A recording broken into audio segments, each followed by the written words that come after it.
우리 샤니아 자매님 대표 기도로 우리 예배를 드리겠습니다. 샤니아 자매님 대표 기도하시겠습니다. 기도하시겠습니다. 모든 삶의 순간에 우리와 함께 하시고 인도하시는 사랑하는 하나님, 우리의 삶의 이유 되시고 만족과 기쁨의 근원 되시는 우리의 왕 되신 하나님을 찬양합니다. 이 시간 주를 향한 찬양 가운데 임재하셔서 이 예배를 통해 주님 한 분만 영광 받으시기를 간절히 기도합니다.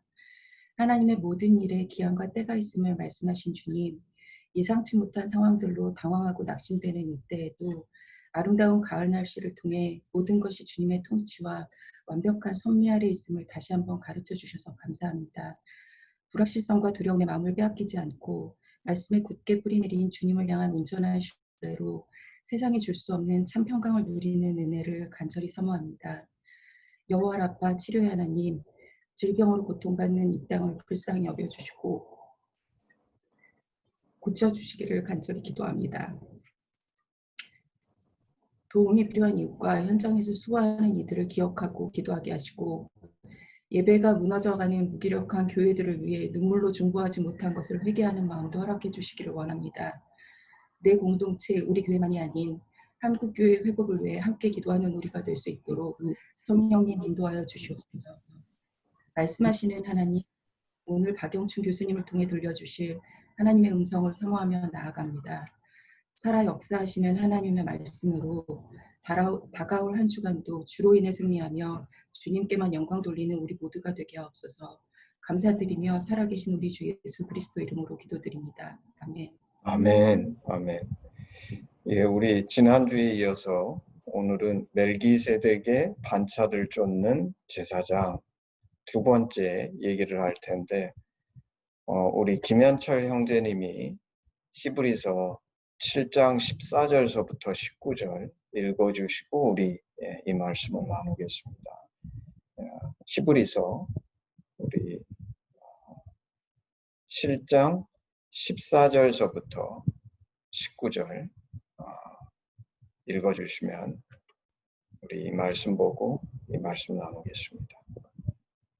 우리 주께서는 유다로부터 나신 것이 분명하도다. 이 지파에는 모세가 제사장들에 관하여 말한 것이 하나도 없고 멜기세덱과 같은 별다른 한 제사장이 일어난 것을 보니 더욱 분명하도다. 그는 육신에 속한 한 계명의 법을 따르지 아니하고 오직 불멸의 생명의 능력을 따라 되었으니 증언하기를 내가 영원히 멜기세덱의 반차를 따르는 제사장이라 하였도다. 전에 있던 계명은 연약하고 무익함으로 피하고 율법은 아무것도 온전하게 못할지라. 이에 더 좋은 소망이 생기니 이것으로 우리가 하나님께 가까이 가느니라. 아멘. 예, 우리 지난주에 멜기세덱의 반차를 쫓는 제사장 이래가지고 히브리서 7장 1절서부터 17절 말씀을 우리가 나눴었죠. 오늘은 그 두 번째 말씀으로 히브리서 7장 14절서부터 19장 말씀을 가지고 7장 14절에서 19절 말씀을 가지고 두 번째 멜기세덱의 반차를 쫓는 제사장의 의미가 무엇인가 우리가 찾아보기를 원합니다. 오늘 이제 14절부터 시작하는 말씀을 보면 예수님은 구약 제사장의 계보, 구약의 제사장들은 그 율법의 시대, 구약의 시대에는 레위 지파가 제사장의 지파였죠. 근데 오늘 히브리서 7장 14절은 예수님은 그 율법을 쫓아서 구약의 계명을 쫓아서 레위 지파에서 나신 것이 아니라 유다 지파에서 나셨다. 유다 지파에서 나셨다. 그리고 왜 예수가 그러면 레위 지파가 아닌 유다 지파에서 나셨는가? 예수님은 율법에 의해서 속하신 분이 아니라 멜기세덱과 같은, 지난주에 우리 설명했죠. 원래 하나님이 갖고 계셨던 뜻은 멜기세덱, 구약의 시대에도 예수님은 멜기세덱으로 계셨는데 그 처음부터 계셨던 그 하나님의 원래의 뜻이 계셨는데 그것을 우리 인간들이 이해하고 받아들일 수 없기 때문에 율법이라는 것을 주셔서 율법을 통해 우리 인간의 문제와 부족함이 무엇인지를 우리 깨달을 수 있게 해주신 거죠. 그래서 율법을 쫓아 나신 것이 아니라 오늘 본문에 의하면 레위 지파가 아닌 유다 지파에서 나신 이유는 멜기세덱과 같은 별다른 한 제사장, 다시 말해서 하늘에 속한 제사장으로서 예수님은 우리에게 오신 분이시다. 이게 이제 첫 번째 얘기죠. 그리고 그것이 오늘 우리가 제목으로 얘기했던 멜기세덱의 반차를 쫓는 제사장의 의미 중에 하나일 거예요. 그리고 이것이 어떤 의미를 갖는지는 조금 이따 제가 자세히 설명하겠습니다.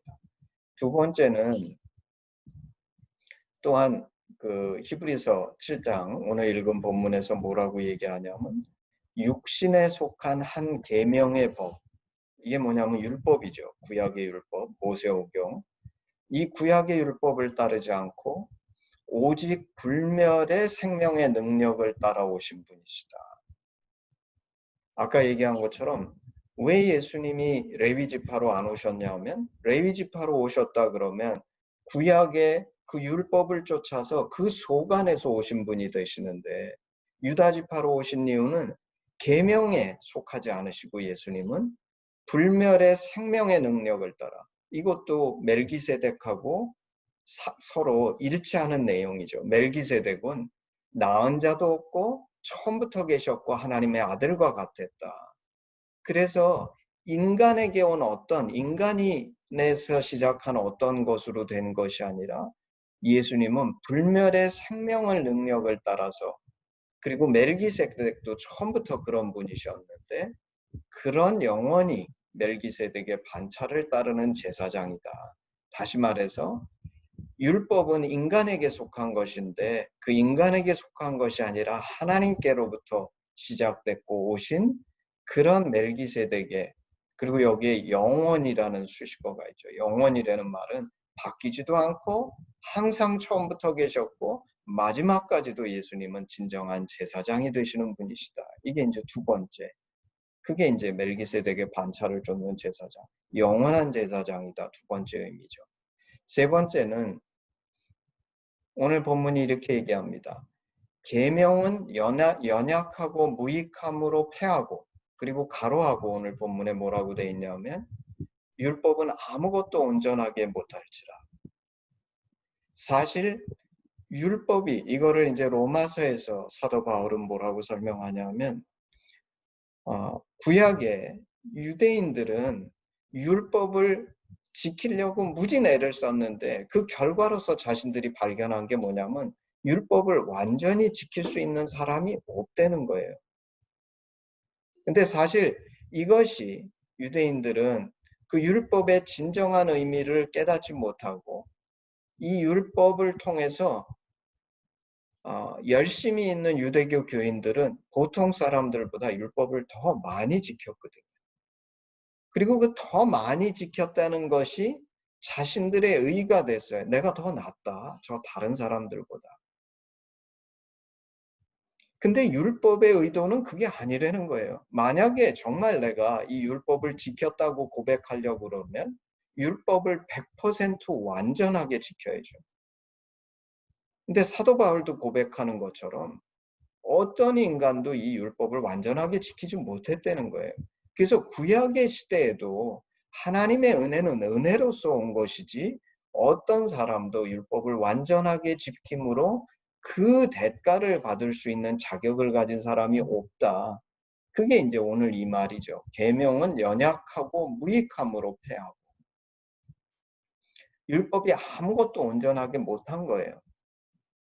근데 오늘 본문에서 더 좋은 소망이 생기니 그 더 좋은 소망은 뭐냐면 예수님께서 우리에게 갖다 주신 거죠. 그리고 그것이 무엇인지에 대해서 조금 더 설명하겠습니다. 이따. 이것으로 우리가 하나님께 가까이 가느니라. 이거를 다시 얘기하면 무슨 뜻이냐면 유대인들이 착각한 것처럼 내가 남들보다 율법을 더 지키기 때문에 율법을 완전하게 이룬 것이 아니라는 거예요. 우리 이것을 분명하게 깨닫기 위해서 제가 보고 싶은 말씀이 있습니다. 그게 뭐냐면 요한복음 8장 1절서부터 11절. 요한복음 8장 1절서부터 11절. 우리 아직도 성경이 공유되고 있죠. 요한복음 8장 1절서부터 11절. 우리 용주 형제가 좀 읽어줄까요? 너무 긴가요? 우리 그러면 5절까지만 용주 형제가 읽고 6절서부터는 정효 형제님이 좀 읽어주십시오. 요한복음 예수는 네. 예수는 감람산으로 가시니라. 아침에 다시 성전으로 들어오시니 백성이 다 나아오는지라 앉으사 그들을 가르치시더니 서기관들과 바리새인들이 음행 중에 잡힌 여자를 끌고 와서 가운데 세우고 예수께 말하되 선생이여 이 여자가 간음하다가 현장에 잡혔나이다. 모세는 율법에 이러한 여자를 돌로 치라 명하였거니와 선생은 어떻게 말하겠나이까. 이렇게 말함은 고발할 조건을 얻고자 하여 예수를 시험함이로라. 예수께서 몸을 굽히사 손가락을 땅에 쓰시니 그들이 묻기를 맞이 아니하는지라. 이에 일어나 이르시되 너희 중에 죄 없는 자가 먼저 돌로 치라 하시고 다시 몸을 굽혀 손가락으로 땅에 쓰시니 그들이 이 말씀을 듣고 양심의 가책을 느껴 어른으로 시작하여 젊은이까지 하나씩 하나씩 나가고 오직 예수와 그 가운데 섰는 여자만 남았더라. 예수께서 일어나사 여자 외에 아무도 없는 것을 보시고 이르시되 여자야 너는 고발하던 그들이 어디 있느냐? 너를 정죄하던 자가 없느냐? 대답하되 주여 없나이다. 예수께서 이르시되 나도 너를 정죄하지 아니하노니 가서 다시는 죄를 범하지 말라 하시니라. 아멘. 예, 이 요한복음 8장 말씀은 우리 하심에 굉장히 익숙한 말씀이죠.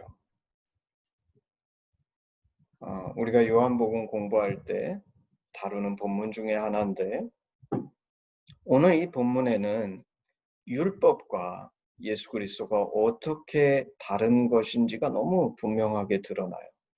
오늘 이 얘기에는 간음하다 현장에서 잡힌 여인이 등장하는데 이 간음하다 현장에서 잡힌 여인을 대해서 율법은 뭐라고 얘기합니까? 돌로 치라죠. 돌로 치라. 돌로 치라. 율법에는 여기에 무슨 다른 예외가 있을 수 없어요. 간음하다 현장에서 잡힌 여인에 대한 율법의 가르침은 돌로 치라입니다. 그리고 오늘 바리새인 서기관들이 이 율법의 가르침이 무엇인지 너무나 분명히 알기 때문에 예수님한테 이 여인을 데리고 와서 너는 뭐라고 할 거냐 물어보는 거예요. 예수님 뭐라 그러시죠? 예수님 뭐라 그러세요? 너희 중에 죄 없는 자가 먼저 돌로 치라. 너희 중에 죄 없는 자가 먼저 돌로 치라. 그러면 오늘 이 여인을 데리고 온 바리새인 서기관의 의도는 뭡니까? 고발할 조건을 얻고자 해서 우리가 어떤 죄인인지 잘못을 했는지 이것을 분명하게 드러내기 위해서 고발할 조건을 얻고자. 근데 예수님께서 너희 중에 죄 없는 자가 먼저 돌로 치라. 그랬더니 무슨 일이 일어납니까? 이 사람들이 양심의 가책을 느껴서 어린아이서부터 하나둘씩 떠나가요. 이게 뭐죠? 생명의 역사, 성령의 역사. 율법은 정죄하지만 예수님은 이 자리에 있는 어떤 사람도 정죄하지 않으셨어요. 너희 중에 죄 없는 자가 먼저 돌로 치라. 예수께서 이렇게 말씀하시니까 한 사람씩 양심의 가책을 느껴 다 떠나갑니다. 그리고 예수님이 물어보시죠. 여자여, 너를 고발하던 그들이 어디 있느냐? 너를 정죄한 자가 없느냐? 물어보세요. 이게 율법과 예수님의 차이예요. 율법은 우리를 정죄하고 고발하고 고소하지만 예수님은 우리를 고소하지 않으세요. 예수님 물어보세요. 너를 고발하던 그들이 어디 있느냐? 너를 정죄한 자가 없느냐? 그랬더니 이 여인이 이렇게 고백합니다. 주여 없나이다. 그때 예수님께서 여기에 보면 다른 사람들은 다 양심의 가책을 느껴가지고 떠나갔는데 예수님은 죄가 없으시기 때문에 사실 양심의 가책을 느끼실 이유도 없으시고 사실 이 자리에 남아있다는 것 자체가 예수님의 죄 없으심을 보여주세요. 그래서 예수님만이 유일하게 이 여인에게 너는 죄인이야 말씀하실 수 있는 분이신데, 근데 너무나 놀랍게도 예수님 뭐라 그러시냐면 나도 너를 정죄하지 아니하노니 가서 다시는 죄를 범하지 말라.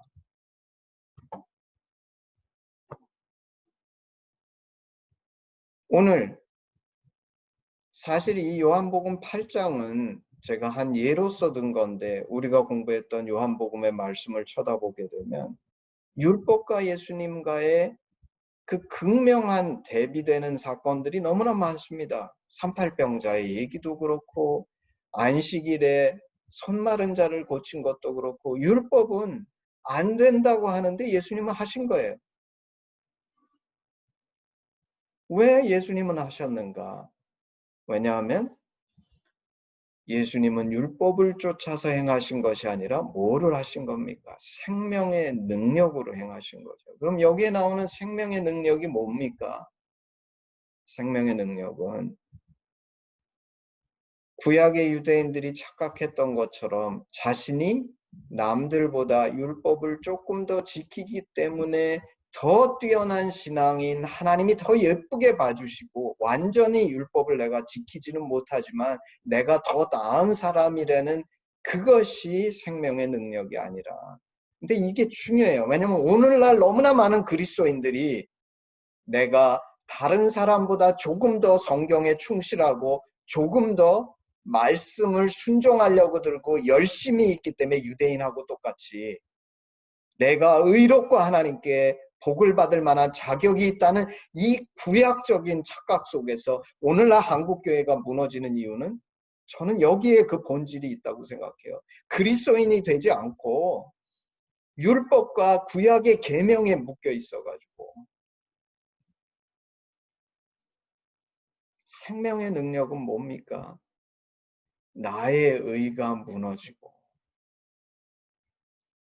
나의 의가 무너지고, 내가 완벽하고 계명을 다 지키고 하나님 앞에서 흠 하나도 없는 그런 완전한 인간이기 때문이 아니라, 내가 율법을 쳐다보고 말씀을 쳐다보면서 나는 부족한데, 그 부족함 때문에 내가 양심의 가책을 느끼고 나의 죄인됨을 고백하고, 근데 그럼에도 불구하고 내가 감사하고 은혜 가운데 있는 이유는 오직 한 분, 이런 죄인된 나를 잘못했다고, 너는 잘못됐고 문제투성이고 그릇된 죄인이라는 것을 지적하실 수 있는 유일하신 분이 나한테 죄인이라 하시지 않으시고 나도 너를 정죄하지 아니하노니. 이 주님 앞에 설 때, 이 말씀 앞에 설 때, 우리가 율법 앞에 설 때에는 내가 남들보다 나은 자, 하나님의 복을 받을 만한 자, 정말 내가 신앙에 열심히 있는 자, 이런 착각 속에 빠질 수 있는데, 그게 뒤집어서 얘기하면 뭡니까? 계속 비교하는 거죠. 내가 누구보다 나은가? 저들보다 더 제대로 신앙생활하는가? 근데 그것은 율법이 하는 일이고, 생명의 능력 대신 예수 그리스도 앞에 서게 되면 그 비교가 다 사라져요. 나와 남들 사이의 그 작은 차이들은 중요한 게 아니고, 저 진정으로 거룩하신 분, 그 높으신 분이 나를 정죄하지 않으시고, 그 주님을 쳐다볼 때에 나를 정죄하는 자들이 내 앞에서 사라지죠. 그것들이 중요해지지 않아요. 내가 사람의 눈치를 볼 필요가 없고, 그 사람들 때문에 내가 죄의식 속에 있을 필요도 없고, 내 스스로도 나를 정죄할 수 없는. 예수님께서 왜 이 사마리아 여인, 이 간음하다 접힌 여인에게 두 번이나 물어보세요. 남들만 너를 정죄하지 않, 그 사람들만 사라지는 것이 아니라 나를 정죄하는 나도 중요하지 않아지는 거예요. 생명의 능력은 이 주님을 쳐다보면서 그 하나님의 심정을 깨닫고 내가 죄와 본질적으로 투쟁하는 사람이 될 수 있도록, 이걸 우리가 뭐라고 얘기합니까? 거듭남이라고 얘기하는 거죠. 이게 우리 하심에서 가르치는 용서받은 탕자의 자세예요. 왜 예수님이 율법을 쫓아서 오시지 않고 멜기세덱과 같은 그 생명의 능력을 쫓는 그런 진정한 제사장이신가? 사실 오늘 이 말씀을 쳐다보면 겉으로 보기에는 예수님께서 율법과 정반대로 하신 것 같지만 사실은 깊이 들여다보면 정반대로 하신 것이 아니라 예수님은 율법의 근본적인 의미가 무엇인지 아셔가지고 그 율법의 본질에 충실을 하신 것이었어요. 오늘날 우리 그리스도인들 중에 제가 보면 두 종류의 사람들이 있습니다. 진지한 그리스도인 속에서. 진지하지 않은 그리스도인들은 말씀도 제대로 업신여기고 사실 엄밀히 얘기하면 그것은 그리스도인이라 할 수 없죠. 근데 진지한 그리스도인들 중에 보면 율법을 쫓아 사는 사람들이 있는가 하면 반면에 오늘 이 생명의 능력을 쫓아 사는 사람들이 있어요. 사실 오늘 이 얘기는 단순한 성경의 얘기가 아닙니다. 오늘날에도 많은 사회적인 이슈들이 있는데 그 모든 사회적인 이슈들 속에 사실 오늘 여기에 보면 많은 경건한 그리스도인들은 오늘도 가늠하다 현장에서 잡혀온 여인이 우리 눈앞에 드러날 때 정죄하고 돌로 쳐 죽여야 된다고 얘기하는 사람들이 많을 거예요. 그러면 아니다. 너희 중에 죄 없는 자가 돌로 치라. 예수님처럼 말하면서 용서해 줘야 된다 그러면 그게 생명의 능력입니까? 어떤 선택이 꼭 중요한 것이 아니라 그 선택은 상황에 따라 다를 수 있어요. 사회의 분위기나 그 당시의 풍조가 어떻고 이런 선택 저런 선택이 중요한 것이 아니라 이 예수 그리스도의 심정, 하나님의 심정, 생명의 능력의 본질이 무엇인지를 깨달아서 적절하게 그것에 맞는 선택을 할 수 있는 그런 살아있는 교회, 살아있는 그리스도인들이 있을 때에 비로소 진정한 예수 그리스도를 쫓는 제자들이 이 땅을 살아가는 것이죠. 저도 한동대학교에 있으면서 너무나 많은 이런 문제들과 직면하면서 제가 가슴 아픈 거는 많은 사람들이 어떤 사건에 대해서 말씀의 가이드라인을 쫓는다고 하면서 그것을 율법적으로 해석해서 마치 그것을 쫓으면 진정한 신앙인이고 그 말대로 하지 않으면 참된 신앙인이 아닌 것 같은 그런 태도와 자세를 갖고 있는 그런 케이스들을 저는 너무나 많이 봤어요.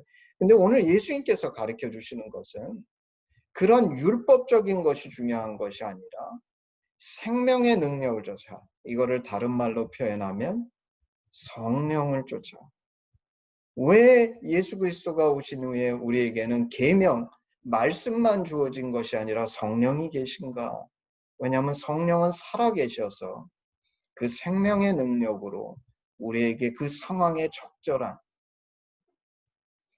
그래서 저는 사실 요새에도 사회 속에 여러 가지 이슈들이 있지만 제가 종종 거기에 있어서 의견을 표시하지 않는 경우가 많아요. 왜냐하면 그것은 어떤 사람이 처한 상황과 그 시대의 배경과 이런 것에 따라서 우리의 선택들이 달라질 수 있다는 거예요. 어떤 한 가지 선택만이 절대적인 선이 될 수 없다는 거죠.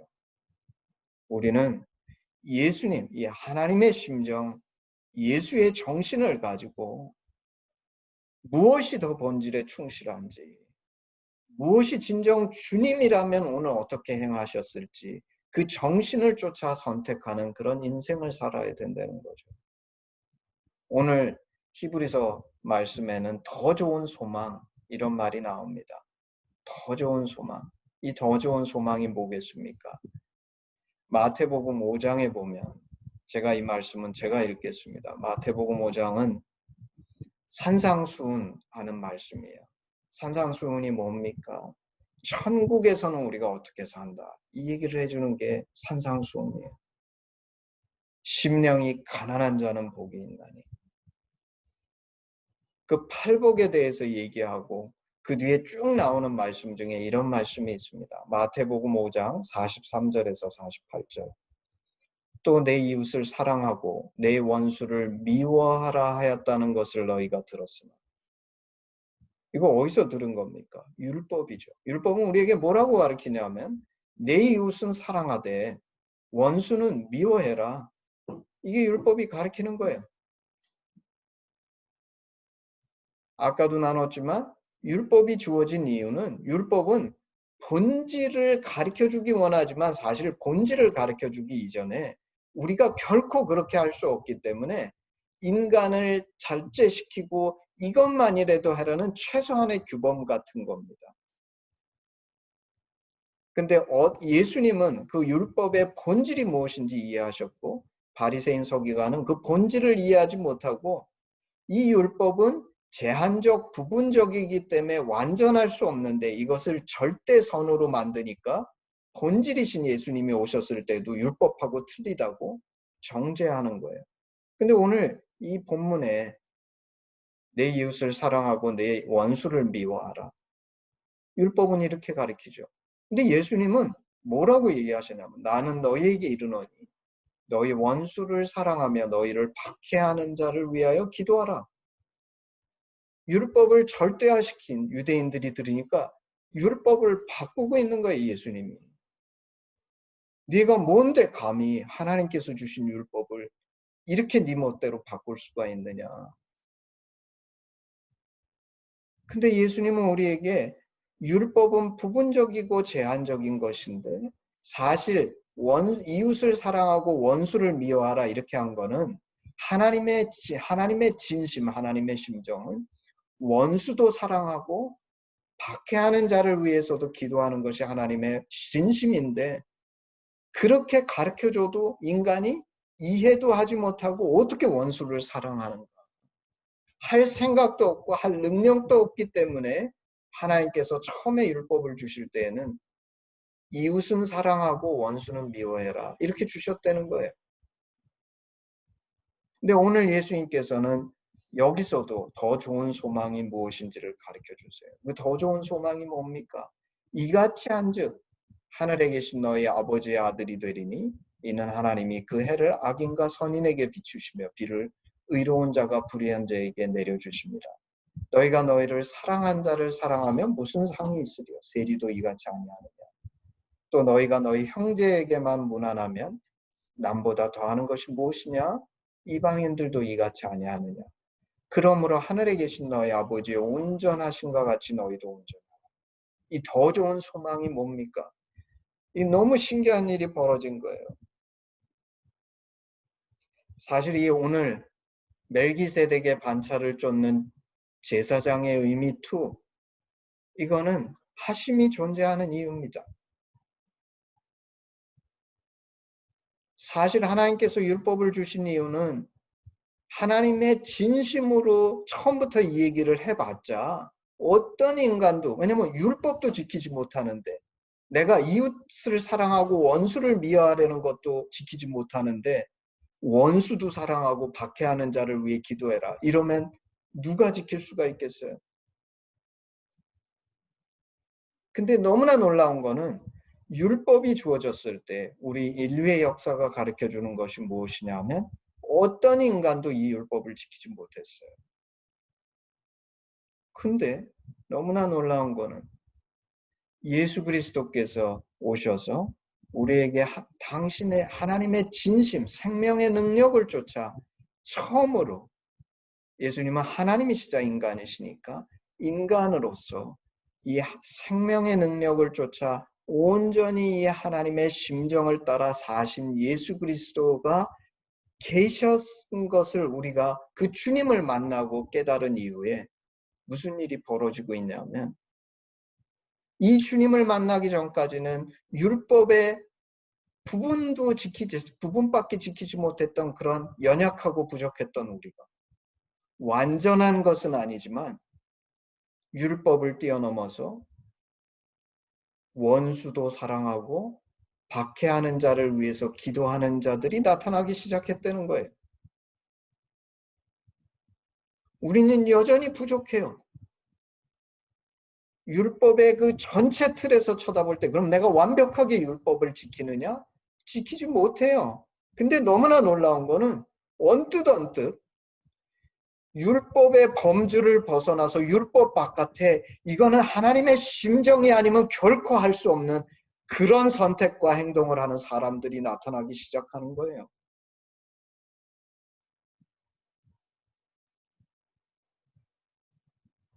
제가 돌이켜보면 저는 89년에 결혼을 했으니까 결혼 생활한 지 31년이 됐습니다.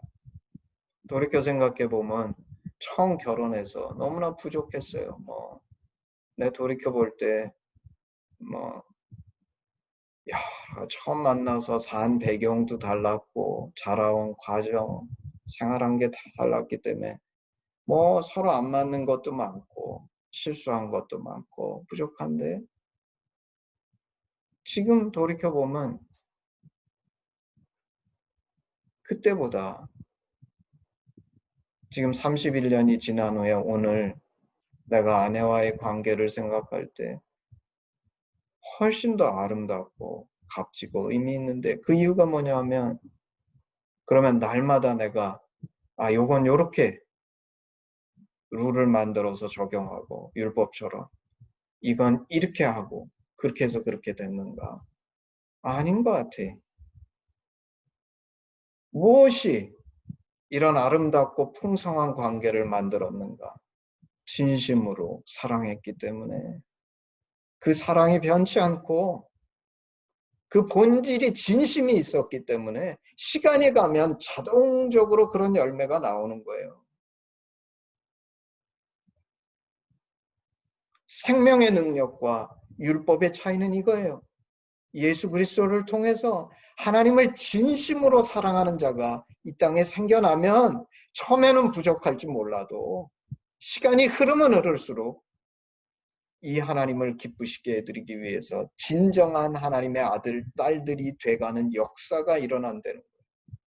그리고 이렇게 해서 이루어지는 것은 율법이 만들어내는 열매하고는 본질적으로 비교할 수 없는 결코 그 가치와 의미를 서로 비교할 수 없는 너무나 값진 것. 이게 더 좋은 소망이래요.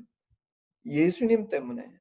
그리고 이런 인생을 살라고 예수님께서 십자가에 달려 죽으셨다는 거예요. 이게 진정한 그리스도인이래요.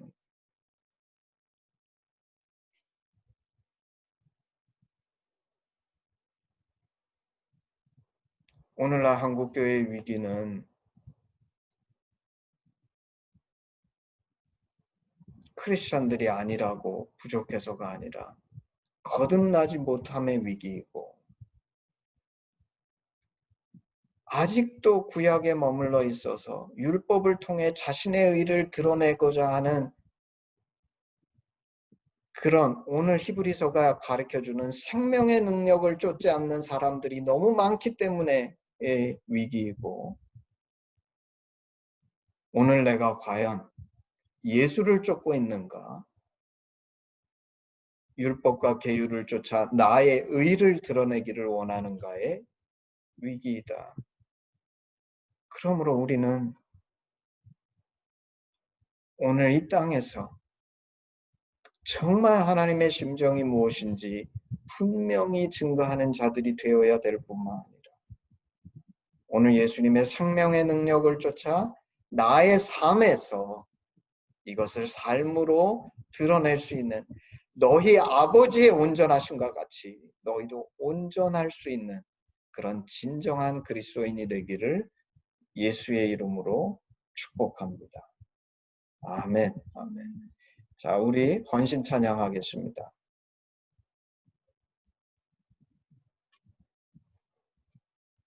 헌신 찬양 반주가 없으니까 오늘 한 절만 하겠습니다. 원신 찬양 제가 리드할 텐데 한 절만 하고 우리 기도 후에 우리 예배를 마무리하겠습니다.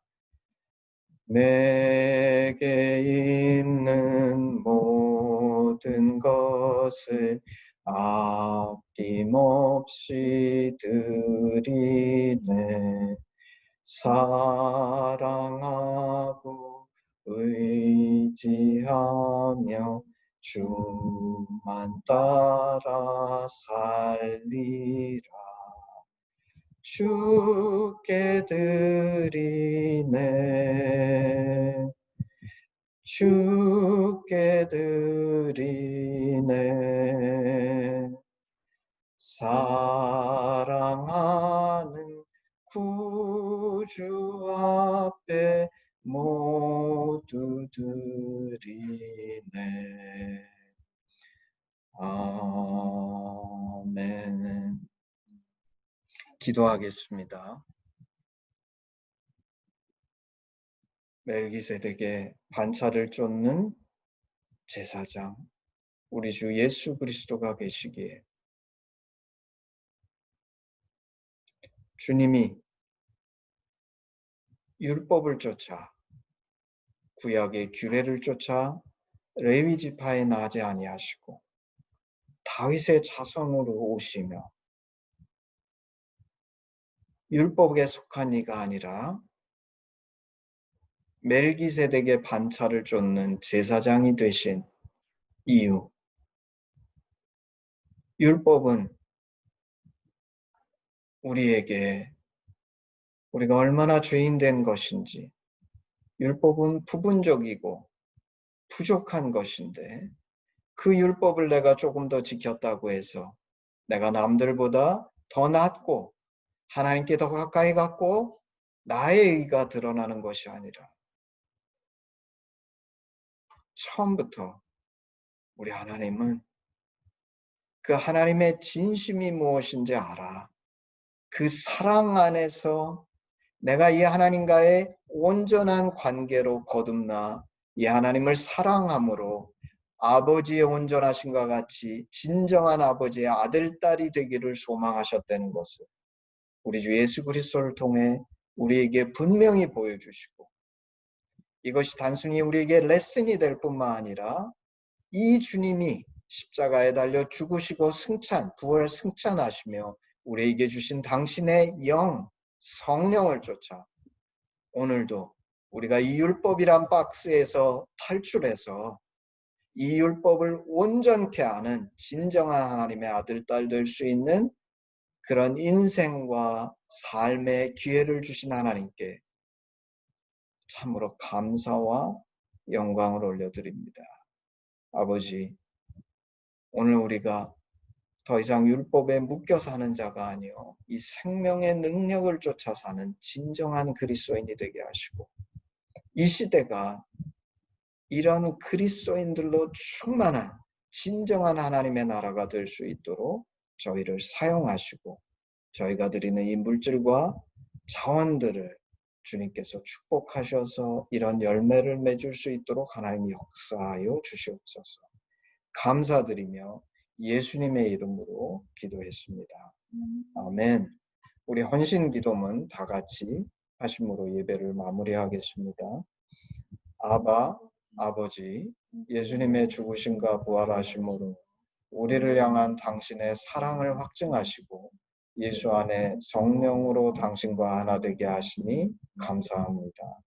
구하오니 우리 공동체가 당신 안에 더욱 하나 되게 하시고 우리를 온전케 하사 판교와 대한민국 열방 가운데 당신의 심정이 더욱 증거되게 하시옵소서. 나라와 권세와 영광이 아버지께 영원히 있사옵나이다. 아멘. 아멘. 우리 예배를 마쳤습니다.